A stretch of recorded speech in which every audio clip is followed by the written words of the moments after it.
I knew something was wrong the moment I turned into the street.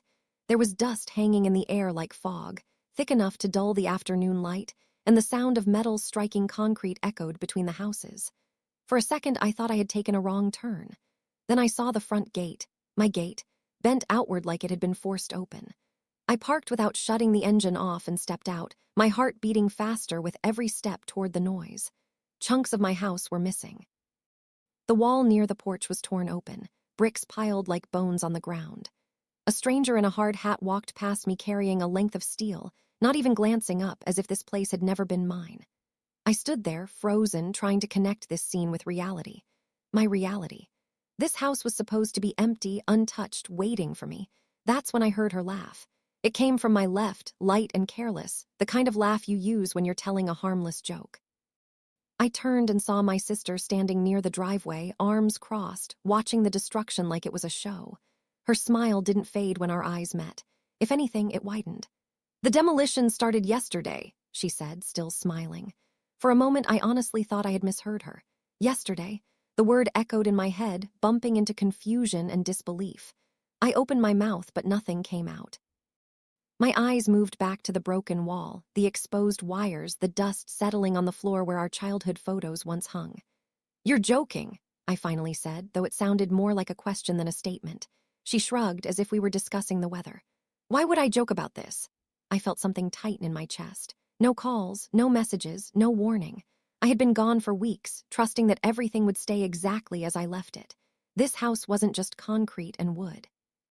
It was the result of years of work, of money saved instead of spent, of plans I kept postponing for a future that was always just a little further away. "Who gave permission?" I asked. She looked away, kicking a small stone with her shoe. "It needed to be done," she said. "You were taking too long." That sentence hit harder than the noise of the machines. Taking too long for what? To come back, to live here, to make decisions about my own house. I watched as a worker swung his hammer again, and a section of the wall collapsed completely. With it, a memory fell, me and my sister sitting on that floor years ago, sharing secrets, promising we'd always look out for each other. Her laughter from moments ago replayed in my mind, and suddenly it didn't sound casual anymore. It sounded rehearsed, defensive, almost desperate. I stepped closer to her. "You didn't even ask me." She met my gaze then, and for a split second, something flashed in her eyes. Not guilt, not fear, something sharper, resentment. "I didn't think I had to," she said quietly. That was when it hit me. This wasn't a mistake. This wasn't a misunderstanding. This was a decision, one made without me, about something that defined me. As the machines kept tearing my house apart, a colder realization settled in. Whatever had started yesterday hadn't begun with demolition. It had started much earlier, somewhere I hadn't been looking. I walked past her without waiting for another word and stepped into what was left of the house. The air inside was heavy with dust and the sharp smell of broken cement. Every step I took felt unfamiliar, like I was trespassing in a place that used to belong to me. The living room wall was gone, completely opened up to the outside, and sunlight poured in where privacy once lived. I could see the outline of where the sofa had been, the faint rectangle on the floor like a ghost refusing to leave. A worker noticed me standing there and asked if I needed help. I wanted to laugh at the question. Instead, I shook my head and moved deeper inside, carefully stepping over debris. The hallway was still intact, but cracks ran through it like veins. My fingers brushed against the wall out of habit, and dust coated my skin. This hallway had heard late-night phone calls, silent arguments, promises whispered to myself that one day things would slow down. Now it echoed with the sound of destruction. Behind me, my sister followed at a distance. She wasn't laughing anymore. I could feel her presence without looking at her, the way you feel someone watching you in a dark room. "Do you even understand what you've done?" I asked, stopping near what used to be my bedroom door. She sighed, impatient. "You're acting like this place was perfect." "I'm acting like it was mine." The words came out sharper than I intended, but once they were out, I didn't regret them. I pushed the door open. The room was half destroyed. The window frame was gone, curtains torn and lying in a pile like discarded skin. This was where I had planned my future, where I had stood at night staring at the ceiling, convincing myself the sacrifices were worth it. "You were never here," she said suddenly. I turned around. Her voice wasn't loud, but it carried weight. "Years of it. You left," she continued. "You were always chasing something else. This house just sat here empty like a reminder." A reminder of what? I asked. She hesitated. Of everything I was. There it was. The sentence hung between us, fragile and dangerous. I saw her differently then, not as the careless person who laughed at my loss, but as someone who had been counting days, watching years pass, building something dark and quiet inside herself. That doesn't give you the right to destroy it, I said. She crossed her arms again, a familiar defense. I didn't destroy it, I'm changing it. For who? She didn't answer. Instead, she looked around the broken room, her eyes scanning the damage like she was measuring something invisible. That silence told me more than any explanation could. This wasn't about improvement. It was about control. I pulled my phone out and started taking pictures, walls, permits posted near the entrance, workers' trucks parked outside. The sister I grew up with noticed immediately. What are you doing? She asked, her voice tense now. Protecting myself, I replied. Her confidence cracked just a little. You don't need to make this a big thing. I looked at her, really looked at her, and realized how carefully she had chosen her words from the start. Yesterday, needed to be done, taking too long. None of it was accidental. This already is a big thing, I said. You just decided it would be without me. Outside, the sound of machinery grew louder again, shaking the floor beneath our feet. With every vibration, my anger settled into something colder and more focused. If she thought this would end with shock and silence, she had misjudged me completely. As I walked back toward the entrance, one thought stayed with me, heavy and undeniable. The demolition might have started yesterday, but the fight had just begun. I didn't leave the house right away. I stood near the entrance, watching the workers move with practiced ease, tearing down walls like they meant nothing. My sister stayed behind me, unusually quiet now. The confidence she'd worn earlier had slipped, replaced by a nervous stillness that told me she was waiting to see what I would do next. Stop them, I said suddenly. She blinked. What? Tell them to stop, I repeated, louder this time. She shook her head slowly. I can't, it's already paid for, they have orders. Orders, the word burned, orders that didn't come from me. I walked toward the site supervisor, a man with tired eyes and a clipboard tucked under his arm. I asked who authorized the work. He glanced at my sister, then back at me, uncomfortable. We have all the paperwork, he said. Permits, approvals, everything's clear. I asked to see them. When the papers were placed in my hands, my stomach dropped. My name was there, my signature too. It looked right at first glance, almost perfect. Almost. The curve of the last letter was wrong, the pressure uneven. It was close enough to fool a stranger, but not close enough to fool me. I felt my sister stiffen beside me. You signed this, she said quickly, as if saying it fast enough would make it true. I didn't, I replied. The supervisor shifted uncomfortably and cleared his throat. Look, if there's a dispute, you two need to sort it out. We just follow what's approved. I handed the papers back with shaking hands. Anger surged, but beneath it was something more dangerous, clarity. This wasn't carelessness. This was deliberate. I turned to her. You forged my signature. Her eyes flashed. Don't be dramatic. Don't lie, I said. At least not now. She looked away, jaw tight. For a moment, I thought she might admit it. Instead, she straightened her back and said, You would have signed it anyway, eventually. That sentence told me everything. In her mind, the outcome justified the method. My consent was just an obstacle, not a right. I stepped outside to get some air. The dust clung to my clothes, to my skin, like the house was trying to stay with me. I called a friend who worked in property law and explained the situation in short, controlled sentences. His reaction was immediate and sharp. He told me not to let another wall fall if I could help it. When I hung up, my sister was standing near the gate, arms wrapped around herself. The laughter from earlier felt like it belonged to another person entirely. You're really going to turn this into a legal mess? She asked. You already did, I said. I'm just catching up. Her voice softened. We're family. I laughed then, not because it was funny, but because it was absurd. Family. The word felt hollow in the space between us. Family doesn't do this in secret, I said. Family doesn't erase someone and call it progress. She opened her mouth to respond, but the sound of a wall collapsing cut her off. The crash echoed down the street, loud enough to draw neighbors to their windows. I saw a flicker of fear cross her face as she realized this was no longer something she could keep quiet. I took one last look at the house, the broken shell of what it had been, and made a decision. This wasn't about saving bricks and beams anymore. It was about stopping her from rewriting the story of my life without me in it. As I walked away, phone in hand, one thing was clear. The demolition had exposed more than concrete. It had exposed the truth, and there was no way to bury it again. The family meeting happened that night, rushed and uncomfortable, like a bandage slapped onto a deep wound. Everyone gathered in my parents' living room, sitting where we had shared countless ordinary evenings, except nothing felt ordinary now.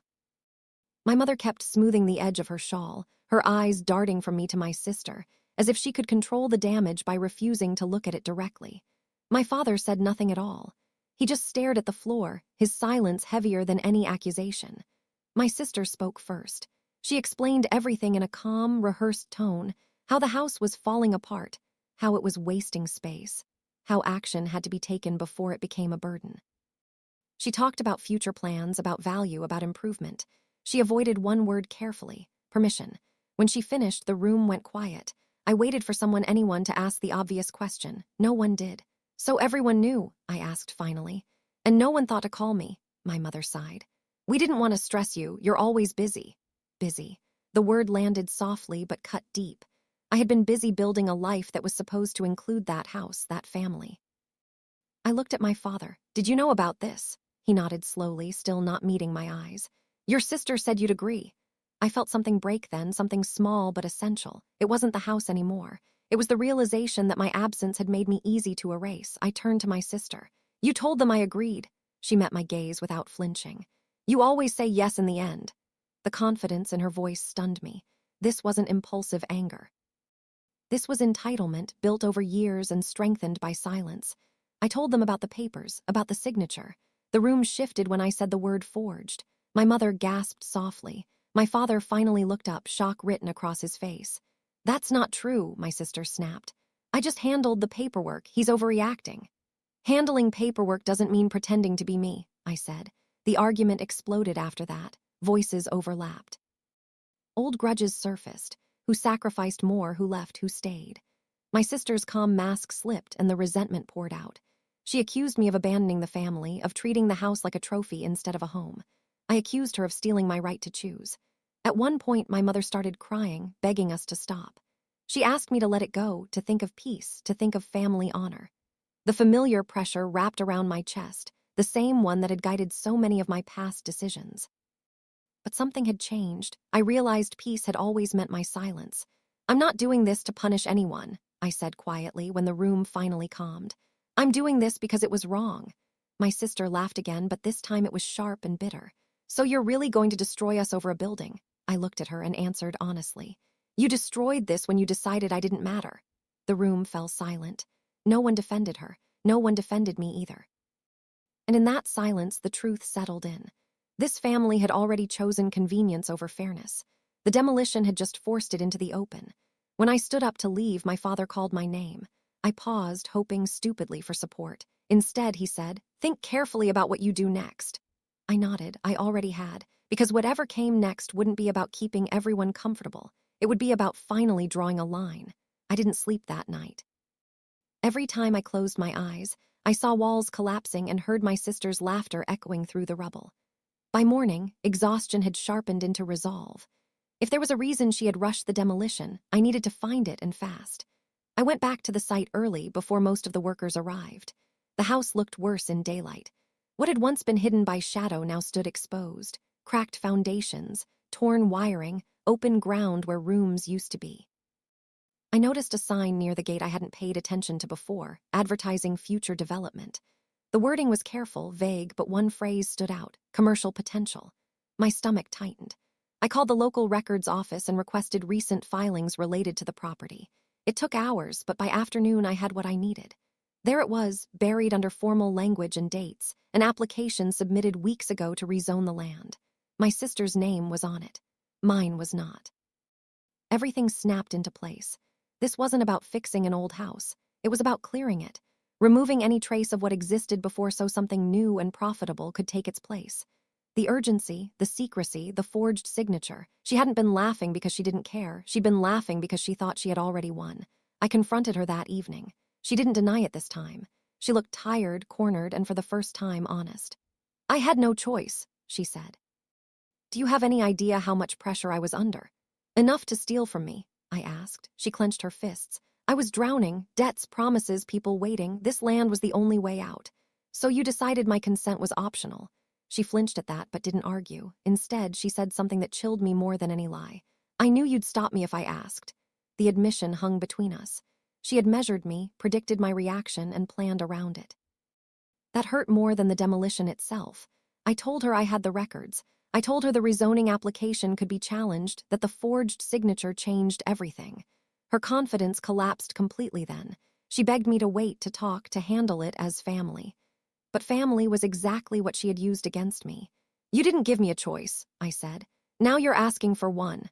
Outside, the machinery was silent. A temporary halt ordered that morning had frozen the site in an unfinished state, like a wound half closed. Neighbors watched from a distance, sensing drama even if they didn't know the details. I realized this was bigger now, bigger than us. That night, I sat alone and reviewed everything: photos, documents, messages. Each piece formed a clear picture of intent. If this went forward, I wouldn't just lose a house. I'd lose any claim to fairness in my own life. The hardest part wasn't deciding what to do. It was accepting what it would cost. I knew that once I took the next step, there would be no quiet resolution. No pretending things were fine. The family would fracture along lines that had always been there, just never acknowledged. As I prepared the formal notice, one thought stayed with me, steady and unshakable. She had bet everything on my silence, and that was a bet she was about to lose. The notice went out the next morning. Formal. Clear. Impossible to ignore. As soon as it was delivered, my phone started buzzing like it had a life of its own. Missed calls from my mother. Messages from relatives I hadn't spoken to in years. Even neighbors reached out, their words careful, curious, circling around the same unspoken question. "Why are you doing this to your own family?" I didn't answer right away. I sat in my car outside the house, watching the stillness. No machines, no workers. Just a half-destroyed structure frozen in time, as if the land itself was holding its breath. This silence felt heavier than the noise ever had. It gave space for doubt to creep in. What if they were right? What if I was overreacting? It was just a house, after all. But then I remembered the papers in my hands, the forged signature, the ease with which my sister had erased my role. This wasn't about property. It was about being treated like I didn't exist. When I finally answered my mother's call, she cried. She told me the family was breaking apart, that my sister hadn't eaten, that my father couldn't sleep. She asked me if this was really worth it. "I didn't start this," I said quietly. "I'm just refusing to disappear." Later that day, my sister came to see me. Not at the house, somewhere neutral. She looked smaller somehow, stripped of her earlier confidence. She apologized, not cleanly, not fully, but enough to sound sincere on the surface.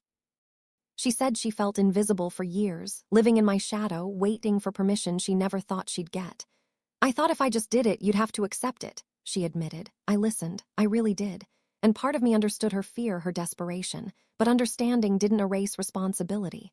"You made me your obstacle," I said. "Not your brother." Her eyes filled with tears. "What do you want from me?" The question caught me off guard. For so long, I had been reacting that I hadn't defined what I wanted. "I want the truth acknowledged," I said slowly. "And I want this to stop until it's resolved properly." She nodded, defeated. "And if I can't fix it, then we face the consequences," I replied. "All of them." When we parted, there was no dramatic goodbye, just a quiet understanding that things would never go back to how they were. I felt lighter and heavier at the same time. That evening, my father finally called. His voice was tired, stripped of authority. He didn't argue, he didn't accuse, he just said, "You've drawn a line." "Yes," I answered. "I had to." He was silent for a long moment before saying, "I hope you're ready for what comes next." So was I, or at least, I told myself I was, because deep down, I knew this wasn't just about winning or losing. It was about choosing who I would be from this point on, someone who swallowed betrayal for the sake of peace, or someone who demanded respect, even when it hurt. As I hung up the phone, I looked once more at the broken house. The walls were damaged, the foundation uncertain, but it was still standing. And in that moment, it felt like a reflection of me, scarred, shaken, but finally refusing to collapse. The consequences arrived faster than I expected. Within days, officials showed up at the site, clipboards in hand, asking questions that had nothing to do with family and everything to do with law. The demolition was officially suspended. Red tape appeared where open ground had been. Notices were taped to the gate. What had once been a private betrayal became a public problem. My sister stopped calling.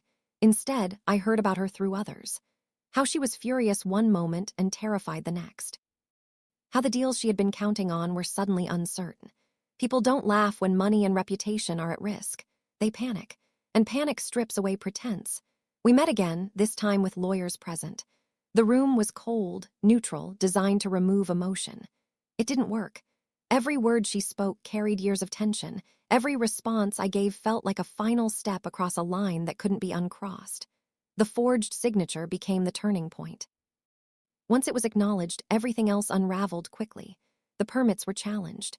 The rezoning request was flagged. The timeline she had depended on collapsed. She looked at me across the table, eyes wide, and for the first time there was no anger there, only disbelief. "I never thought you'd go this far," she said. "I never thought you'd go that far either," I replied. The mediator suggested compromise, a settlement, a way to move forward without dragging the family through a public dispute.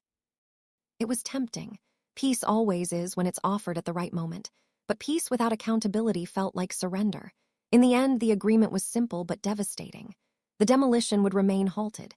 Any future changes would require joint consent. Financial responsibility for the damage already done would not disappear just because we shared blood.